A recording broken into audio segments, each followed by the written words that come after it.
mindset untuk kita belajar bersama. Stronger than before pastinya sudah ada terima. Tema ini akan sangat menarik saya untuk kita belajar winning from dari and through turbulences. Jadi semua kita pasti ada impact langsung maupun tidak langsung terhadap bisnis atau pekerjaan kita.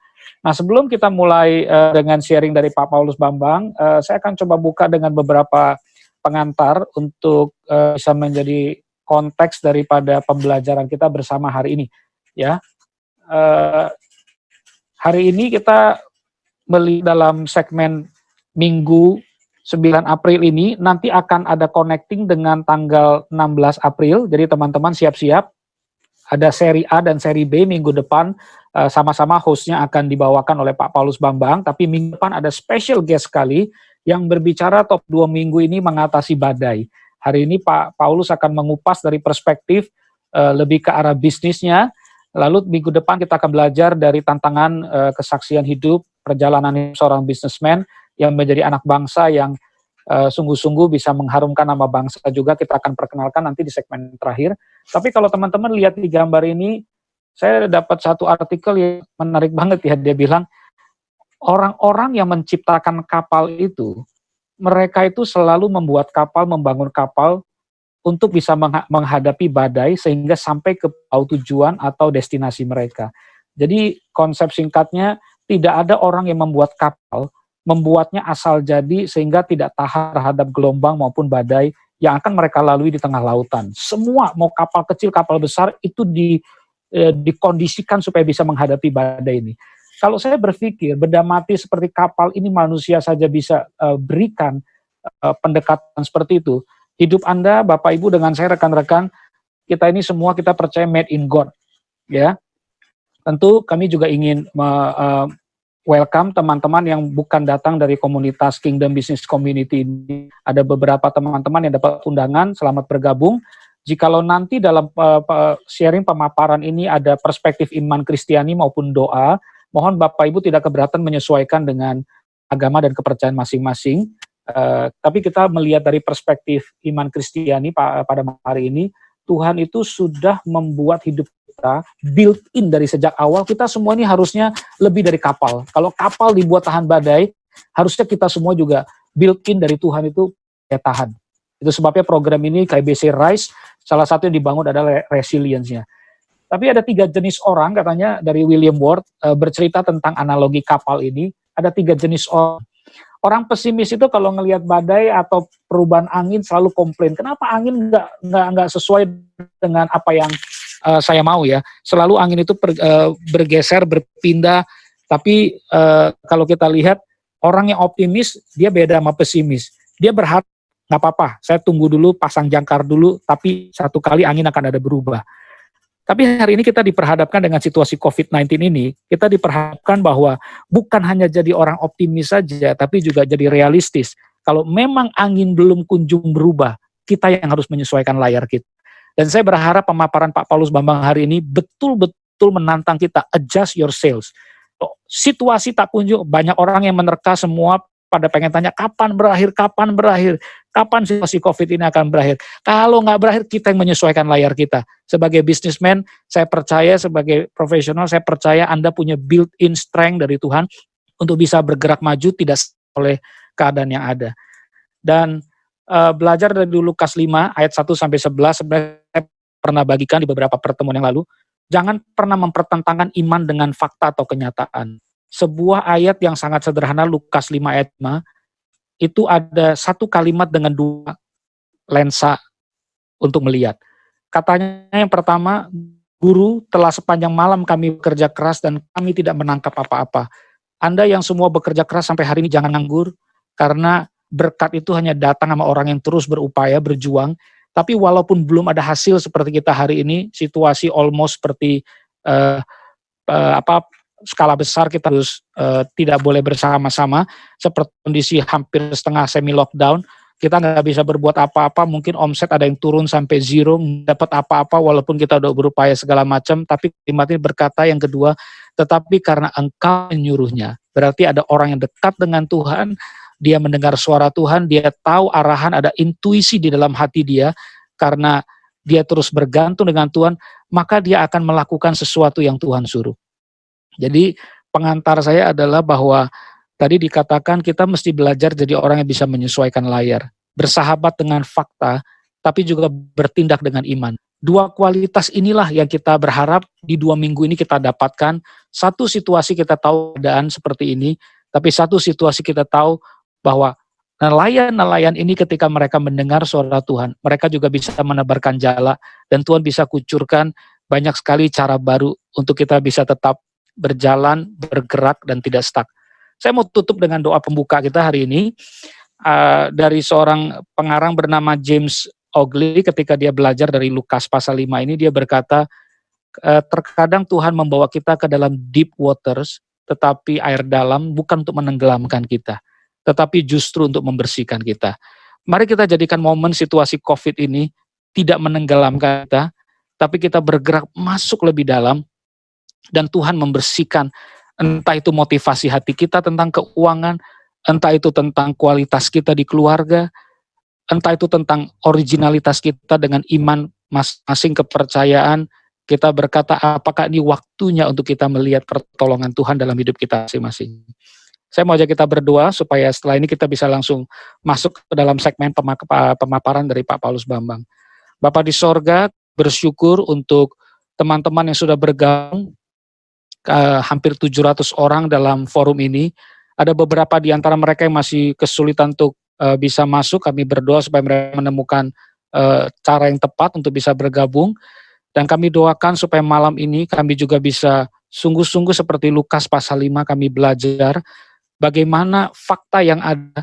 Kami tidak lari dari kenyataan, kami tahu situasi sulit, tetapi juga kami bertindak dengan iman. Ini kesempatan waktu ketika membawa kami ke air yang dalam. Itu tidak akan menenggelamkan kami, tapi justru jadi momen untuk pembersihan kami, nurani kami, hati kami, motivasi kami, cara kerja kami, kehidupan pribadi kami. Bersihkan kami lewat situasi COVID-19 ini. Dan kami percaya kalau Tuhan yang berbicara kepada kami semua menggerakkan langkah kehidupan kami, di mana jala itu ditebar, kami akan mendapatkan hasil seperti yang Tuhan mau. Terima kasih, berkati Pak Paulus Bambang yang malam ini akan sharing. Kami bersyukur, memberkati di dalam nama Yesus kami berdoa, mengucap syukur. Amin. Terima kasih Pak Paulus Bambang. Sebentar lagi boleh persiapkan 00 untuk presentasinya. Kami akan berikan kesempatan buat teman-teman nanti chat juga boleh dibuka. Mohon chat digunakan hanya untuk tanya jawab, karena kalau tidak terlalu banyak perbincangan nanti di dalam chat akan muncul di layar masing-masing. Karena situasinya kita akan sama-sama belajar juga. Jadi nanti ketika Pak Paulus Bambang mulai sharing, kita berharap bisa kita dapatkan kesempatan untuk tanya jawab ya melalui chat masing-masing. Ya. Over to Pak Paulus Bambang, your time, sir. Ya, selamat malam rekan-rekan sekalian. Malam, saya mewakili karena mereka mute Pak Paulus, thank you.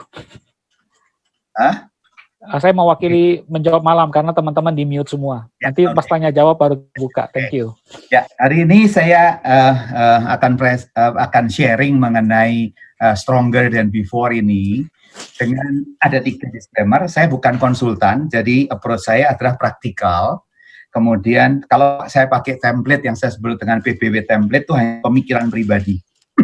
Yang kedua, saya tidak mewakili organisasi di mana saya kerja saat ini. Jadi ini hanya pemikiran saya, melihat banyak yang konsultasi, apalagi yang UMKM dan juga middle company. Saya harapkan bisa berbagi sesuatu buat Anda malam ini. Saya akan mulai dengan konsep ini, bahwa COVID-19 ini adalah unprecedented event. Ya, apa artinya?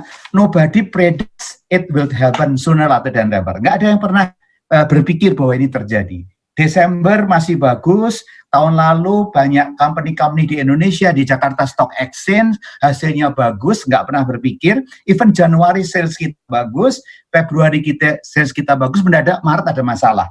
Sehingga hari ini juga kita dengar bagaimana kita diturunkan dari 6 menjadi 2,5 kalau yang kondisi. Tapi waktu itu nobody predict ini akan happen. Kemudian nobody prepares. Jadi kalau Maret, Februari masih bilang ini kan kayak flu biasa, segala macam biasa, paling cepat selesai. Nobody prepares that the worst is still going to happen. Jadi kita nggak pernah duga sampai akhirnya terjadi seperti ini, ya, PSBB. Jadi ini yang terjadi. Yang ketiga adalah nobody knows when it will end. Nggak akan pernah terjadi. Nanti akan saya sharing bagaimana kita, kalau kita tidak tahu kapan terjadinya, yang harus kita lakukan. Bagaimana kita mempredik sesuatu yang kita nggak tahu. Kemudian pertanyaan berikutnya, apakah ini bisa menjadi seperti 1928? Seperti Anda tahu, waktu Great Depression itu, Dow Jones Index 381. Dan membutuhkan 24 tahun untuk kembali 381. Karena pada waktu itu belum komplit. Tapi kalau sekarang saya yakin tidak seperti itu, karena dunia sudah connected dan cepat sekali berubah, karena terjadi begitu. Tapi ini tidak pernah akan terjadi seperti ini pada saya. Pertanyaannya adalah, apa yang harus kita lakukan now? Ya, menjadi the last man standing atau even stronger than before. Itu yang dari question. Jadi seperti tadi Pak Afuk bicara di awal bahwa kalau kita tidak bisa merubah arah angin, ya kita mesti adjust the sail. Saya start dengan satu kalimat yang bagus sekali. Dia waktu di South Pole, victory itu awaits, yang nunggu buat orang-orang yang bikin everything in order. Nah, orang bilangnya itu luck. Nah, defeat is certain for him who has neglected to take the necessary. Jadi kadang-kadang orang bilang bad luck, karena dia neglect. Kayak sekarang ini udah banyak bicara, kalau kita 3 bulan, 6 bulan, banyak orang neglect, everything will be okay, semua bagi oke. Akibatnya kita menderita. Jadi bisa akhirnya nanti kita kena dari sebutnya bad luck. Kita sudah dikasih poin-poin bahwa kita menjadi seperti ini harus jadi bagus. Sekarang ada menarik sekali ini. Bahkan kok banyak company sekarang dari seluruh dunia, dari hasil research ya oleh Chip Norcross ini dan Paul Robert, kenapa kok banyak company yang tidak prepare? Nomor satu adalah misunderstanding dari probability rare event ini loh, bahwa ini akan jadi rare event. Kapan terjadinya? Ada misunderstanding kejadian ini. Yang kedua, semua pada waktu kondisi bagus itu pursuit of efficiency. Efisiensi. Kita lakukan satu tempat, kita lakukan semua, kita just in time, semua bagus, diasumsikan dunia tidak ada goncangan. Begitu ada goncangan, efisiensi dan super efisiensi yang kita lakukan collapse. Jadi ini adalah kenyataan bahwa ternyata dengan COVID ini kita mesti redo everything and the world should redo everything karena efisiensi dan efektivitas harus kita pikir lagi. Ya, karena terjadi yang terakhir 1918 adalah waktu Spanyol. Dari 100 tahun yang kita semua yang ada di sini tidak pernah mengalami. Jadi ini akan mengubah seluruh bisnis kita. Kemudian banyak juga yang excessive financial engineering. Jadi dengan excessive financial engineering itu akibatnya over leverage, stock buyback dan segala macam. Begitu terjadi tidak ada hal funding akan berhenti, stock akan berhenti, terjadi hal seperti ini. Jadi ini dari research yang dilakukan oleh Chip terhadap banyak perusahaan khususnya di Amerika. Ini even perusahaan Amerika mengalami hal ini bahwa mereka tidak prepared well. Nah sekarang ada pertanyaan, paradox of 100 tahun banjir ini. Nah, kalau pertanyaan saya kepada Anda semua, kalau ada 100 tahun banjir, dan banjir itu punya probability 1% terjadi at any given year, nah, adalah faktanya bahwa banjir 100 tahun hanya punya 101% probability terjadi any given year. Pertanyaannya, kalau 100 tahun banjir tadi happen tahun ini, berapa probability terjadi lagi tahun depan? Jadi kalau faktanya cuma 1% 100 tahun, pertanyaannya berapa persen akan terjadian lagi seperti 100 tahun tahun depan? Ya karena ini tidak bisa interaktif, ya saya akan jawab. Ya akhirnya cuma 1%, karena memang terjadi any given year 1%. Pertanyaan kedua, kalau probability-nya terjadi 100 tahun flood itu happen 10 years, gimana? Ya, kalau kita jawab matematik 9,56 atau 10%. Jadi kita dididik dengan kondisi seperti ini. Dengan probability, dengan ilmu matematik kita. Karena berdasarkan past data, kita bicara past data begini. Jadi kita predik akan seperti itu. Dan kenyataannya the world, the nature itu tidak mengikuti prediksi masa lalu. Karena ada perubahan di masa depan, dia bisa berubah. Itu yang dengan